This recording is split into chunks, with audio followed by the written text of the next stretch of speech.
Halo, assalamualaikum warahmatullahi wabarakatuh. Welcome back again with me, Jejak Surudi, menjejakkan langkah penuh inspirasi. Halo teman-teman, semoga kabar kalian selalu sehat. Malam hari ini saya bikin konten ini tidak kurang suatu apapun, selalu dilancarkan urusannya dan dimudahkan rezekinya. Amin ya robbal alamin. Teman-teman, tadi saya bikin konten tentang bisnis franchise dan di malam hari ini saya mau sekedar sharing aja ya. Sharing kegagalan bisnis franchise. Faktor-faktor apa saja sih yang bisa membuat bisnis franchise itu bisa gagal? Dan itu berangkat dari pengalaman saya sendiri guys ya. Jadi sedikit cerita ya, sharing aja kepada teman-teman semuanya. Latar belakang saya dulu itu pernah bekerja di sebuah lembaga keuangan juga.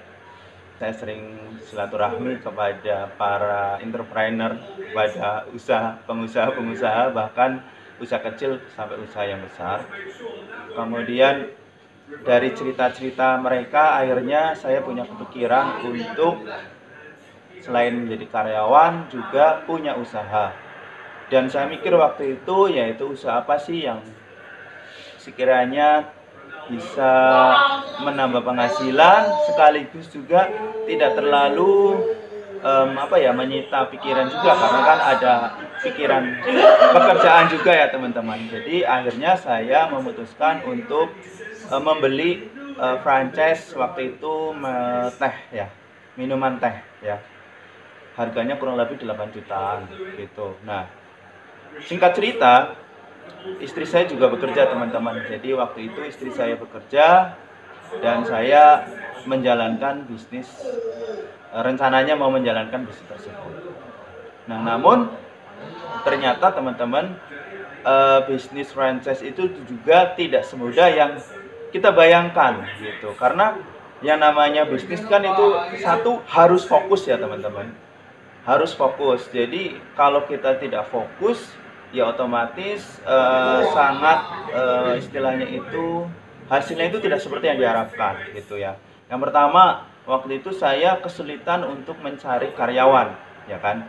Karena karyawan itu kan juga satu, kita belum tahu hasilnya seperti apa. Yang kedua juga kesulitan mencari tempat gitu, karena saya harus kontrak dan sebagainya. Tentu itu menimbulkan atau membutuhkan biaya tambahan lagi. Yang ketiga, pengawasannya itu kurang. Bahkan saya harus membagi waktu dengan pekerjaan saya.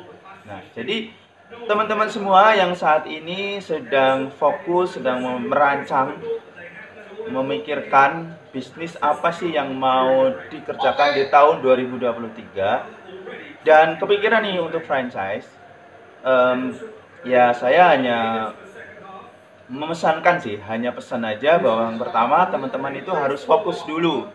Satu, fokus kepada tujuannya, yang kedua ada fokus kepada rencana bisnisnya, yang ketiga dimatangkan persiapannya ya. Itu kunci utamanya dulu itu yang dari awal.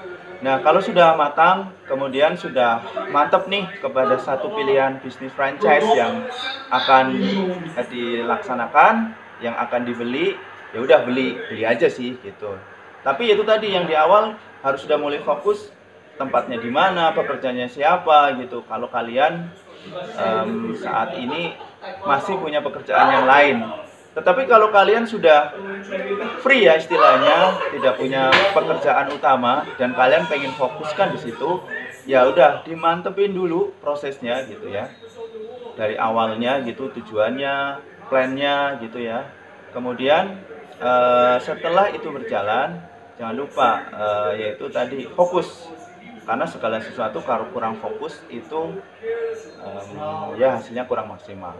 Dan juga karena yang namanya bisnis ya, namanya usaha, namanya dagang itu kan kadang naik, kadang turun ya kan. Apalagi untuk pemain baru, mungkin bisnis usaha baru belum dikenal juga, ya otomatis ini membutuhkan mindset, perubahan mindset sih. Kalau dari yang sebelumnya bekerja ke akhirnya fokus kepada usaha. Nah, ini juga harus disadari oleh teman-teman, jangan sampai ketika berjalan itu kurang memuaskan, teman-teman itu down atau kurang semangat ya.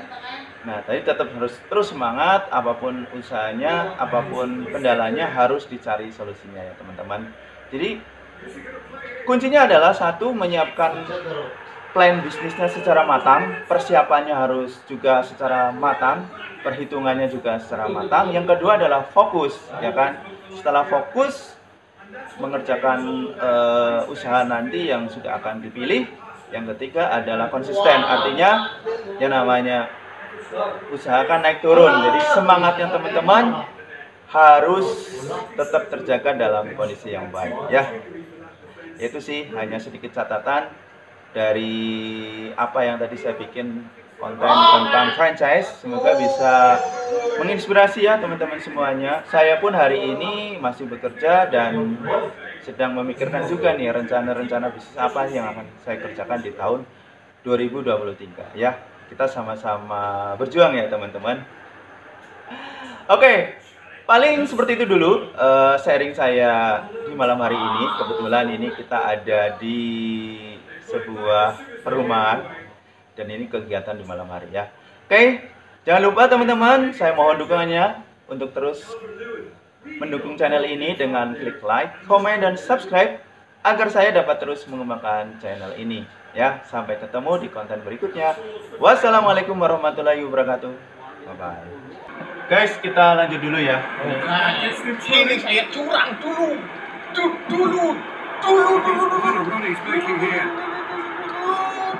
dong, nggak jadi gol jebret aduh ya. Haaland. Donnarumma. Ronaldo. And he's showed him a clean pair of heels. Big shot! Has a hit! Some of the best insisted on starting games as he means to go up. Plays it forward. It's Valderrama. Now the breakaway. Hoist it clear. Valderrama.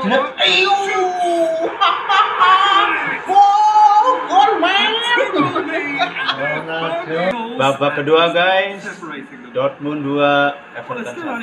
Doakan ya, biar saya bisa menahan serangan dari Everton. That may have a bigger bearing as to who emerges victorious. Very little in it. The score at half time is store. Ya, namanya bisnis juga seperti ini main PlayStation guys, karena ada strategi, ada banyak faktor juga ya. Jadi kita juga belajar dari main PlayStation.